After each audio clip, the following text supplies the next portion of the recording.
Bonsoir tout le monde, bienvenue sur notre chaîne d'actualité Maroc 24. Si vous appréciez nos vidéos, n'oubliez pas de les liker et de nous laisser vos commentaires et suggestions. Aujourd'hui, jeudi 23 juin 2022, on a choisi de vous parler de la ville de Dakhla qui vit au rythme d'une dynamique sans précédent, confirmant sa vocation de capitale économique des provinces du Sahara marocain.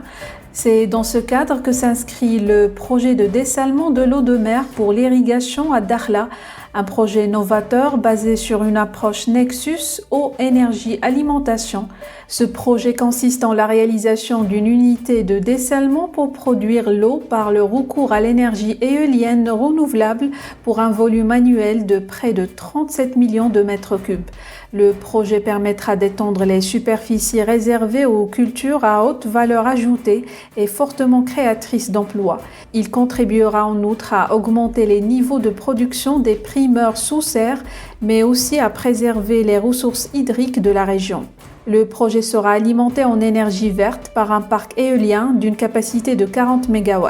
Plus de détails dans cette revue de presse tirée des sites d'information Infomédiaire, Média 24 et 360. Le chef du gouvernement Aziz Akanouche a présidé mercredi 22 juin à Rabat la cérémonie de signature d'un mémorandum d'entente et de convention de partenariat entre les secteurs publics et privés pour la création à Dakhla d'une station de dessalement de l'eau et d'un parc éolien. Dotée d'un budget de 2 milliards de dirhams, cette station dont les travaux de construction devraient s'achever en 2025 assurera l'approvisionnement en eau d'irrigation sur 5000 hectares et en eau potable au profit de Dakhla et ses environs, notamment Bir Anzaran et le nouveau port atlantique, indique un communiqué du département du chef du gouvernement.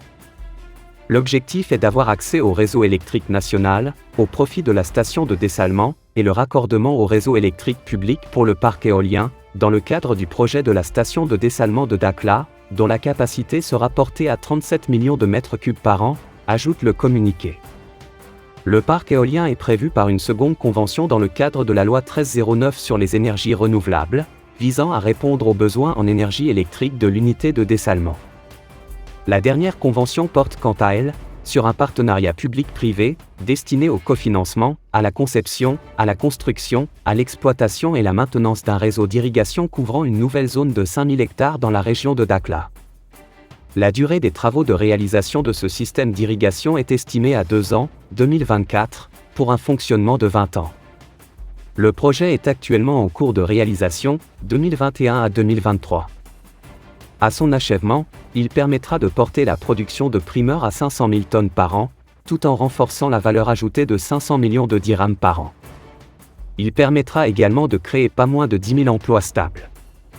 Dans le même sillage, les nombreux hommes d'affaires espagnols ayant pris part aux travaux du premier forum d'investissement Maroc-Espagne, les 21 et 22 juin dernier à Dakhla, se sont rendus au chantier du port Dakhla Atlantique, une infrastructure appelée à jouer les premiers rôles dans le développement des provinces du Sud. Après 2 jours d'intenses travaux, les 21 et 22 juin 2022, de prospection et de deals conclus, les femmes et hommes d'affaires espagnols ayant participé à la première édition du Forum d'investissement Maroc-Espagne de Dakhla, se sont rendus au chantier du méga-projet du port Dakhla Atlantique.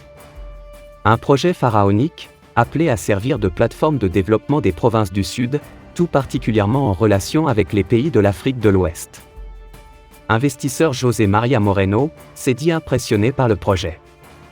Cela montre tout l'effort consenti pour le développement de la ville et de tout le Sahara, et donne la mesure de ce que Marocains et Espagnols pouvons faire ensemble, a-t-il déclaré. Même avis pour Mohamed Cheikh Bagdim, un Espagnol d'origine marocaine, ancien député en Catalogne, reconverti dans les affaires. Cette visite est un message important adressé aux entreprises espagnoles. Elle permet avec les autres projets en cours à Dakhla, dont nous avons pris connaissance, de lever toutes les éventuelles appréhensions par rapport à l'acte d'investir dans la région, a-t-il expliqué. Rappelons que le port Dakhla Atlantique a fait l'objet d'une convention spécifique signée devant le roi Mohamed VI, en février 2016. Suite à un appel d'offres, la construction de ce port a été attribuée au groupement SGTM Somagec Sud, pour un montant de 12,4 milliards de dirhams.